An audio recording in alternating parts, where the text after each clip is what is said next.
Hello everybody, it's me, Almond, and today, as you can clearly tell by the title of this video, we're going to be talking about Miraculous, the tales of Ladybug and Catnoir, otherwise more commonly known as Miraculous Ladybug. Despite the fact that I've watched this show months ago, or at least I finished watching it months ago, I am still thinking about this show, and I don't know why.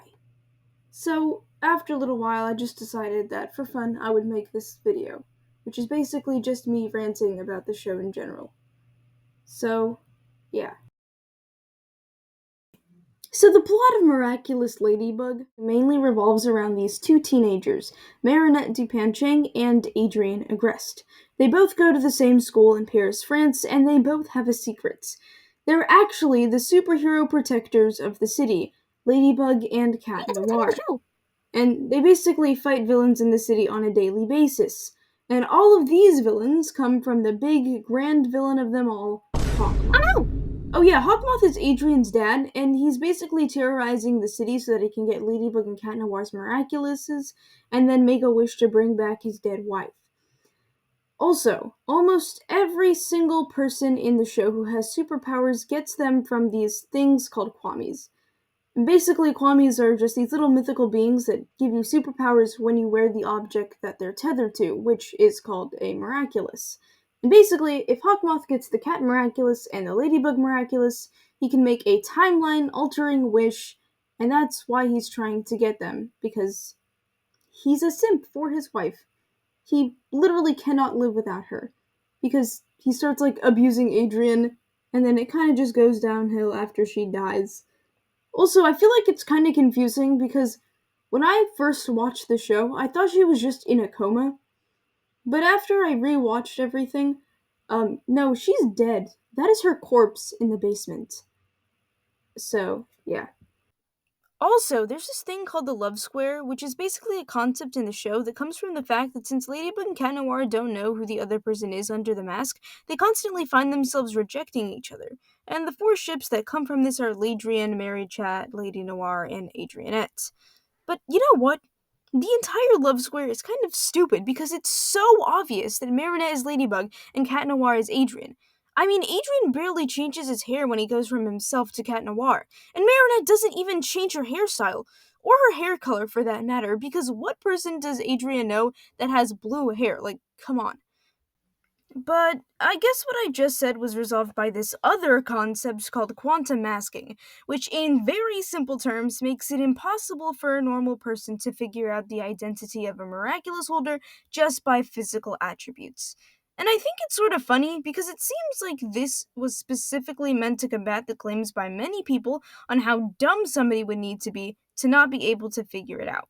The only time I remember hearing about quantum masking was in the New York special, where Uncanny Valley was talking to Adrien on the plane.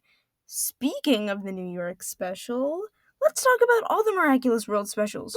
Miraculous World episodes are hour-long specials that usually feature our main characters traveling to other places around the world.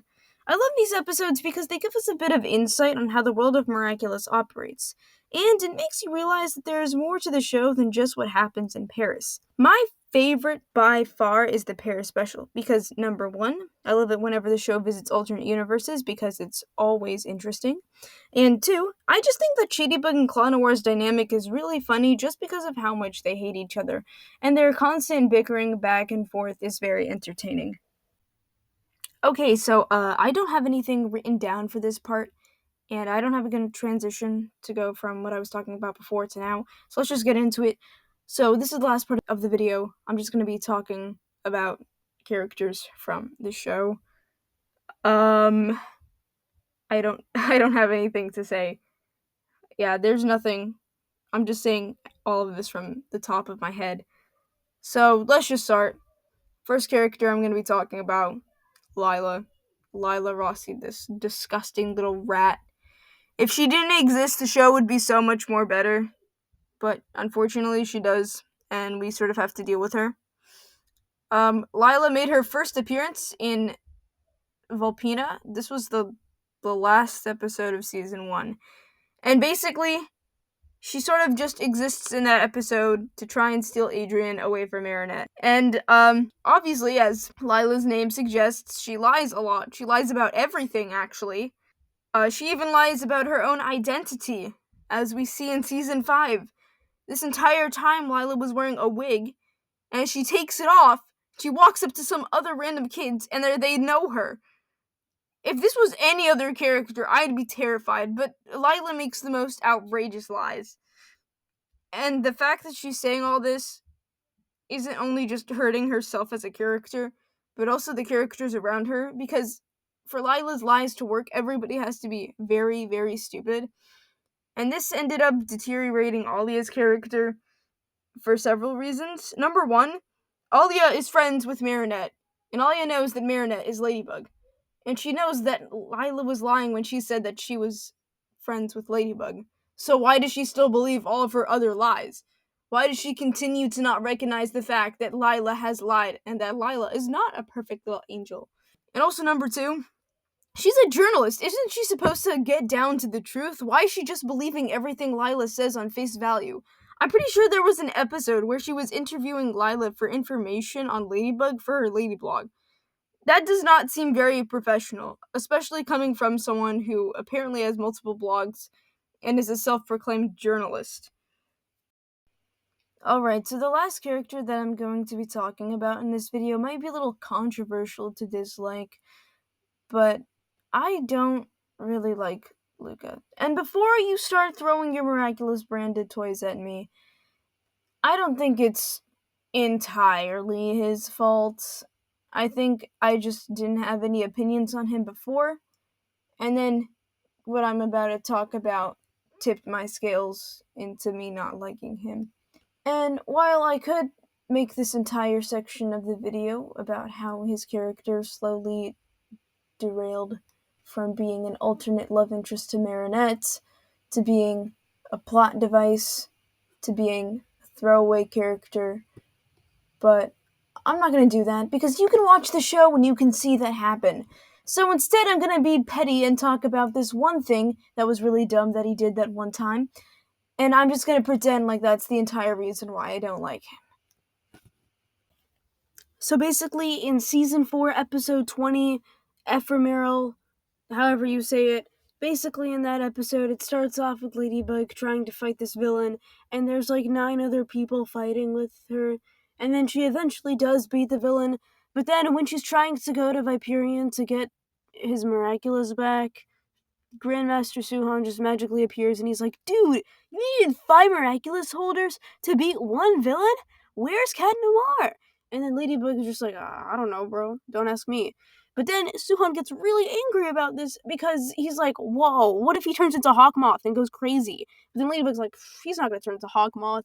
But Suhan is still concerned, so basically he tells her that she needs to figure out who Catnoir is. And then Ladybug explains the whole, no, we can't do that, because if we do that, then it's gonna compromise our secret identities, and Hawkmoth's gonna find us, and he's gonna kill everyone. But he's like, I don't care. So then, basically, Marinette and Luca devise a plan on how to make this happen. So basically what's gonna happen is that Viperion is going to be in the sewers, and then Ladybug is going to call Catnoir and basically convince him in 5 minutes to reveal his secret identity to her after 4 seasons of her repeatedly telling him that if they reveal each other's secret identities, the entire world will probably end. But somehow in 5 minutes she's going to be able to convince Catnoir to reveal his secret identity to her, and then immediately when she hears this, when this happens, she's going to give a signal to Luca, and then Luca's going to activate Second Chance, and then he'll know so that he can tell Suhan, so that Marinette or Ladybug doesn't know who he is, but Luca can, so he can tell Suhan so that he can know without Ladybug knowing, basically. And then eventually they do that, and then Adrian reveals that he's... Not Adrian reveals that he's Catnoir. Catnoir reveals that he's Adrian, and then, she's in shock. She's like, oh my gosh, senpai? And then, this whole thing, but then she doesn't tell Luca to give the signal, even though he can hear everything. He can literally hear what's going on, okay? He can already hear everything. But Ladybug does not give him the signal, so he does not activate Second Chance, so it's over. They can't go back now. And then basically it's kind of like Cap Blanc for the rest of the episode, until like the very end, when the universe starts ending, because in Cap Blanc that didn't happen. But now, Hawkmoth has both of the Miraculouses, so now the world's gonna end. That's not really that good. So then they have to do some time travel shenanigans, and then once upon a time, everything is resolved, and then Ladybug goes up to Grandmaster Suhan, and she's like, I don't need to know his secret identity, and then he's sort of like, oh, okay, I guess. And then the episode is resolved. My question is why did Luca not just activate Second Chance immediately? Like, as soon as the timer started, as soon as Catnoir got there, why didn't he immediately activate Second Chance? Because we already know from Wishmaker that he already knows who Ladybug and Catnoir are, so he could have just immediately activated it and then told Grandmaster Suhan and then be done with it. Because he already knows that Marinette likes Adrien, right? And he knows that Marinette is Ladybug and Adrien is Catnoir. So why did he not put two and two together? Why did he not think that she would freeze up at this information? Why? If this is something about trust, it's not like you're lying to her. Like, it's not like you're lying about it, because you already did know. So, yeah. That just made me really, really angry, and I feel like that entire episode could have been avoided if he had just done it as soon as Catnoir came. But that's my opinion. Okay, so you've made it to the end of the video. Thanks for watching, and sorry that I haven't really uploaded a lot. I'm gonna try to upload more now, like, for real this time. But, yeah. So, thank you for watching this video, and, bye.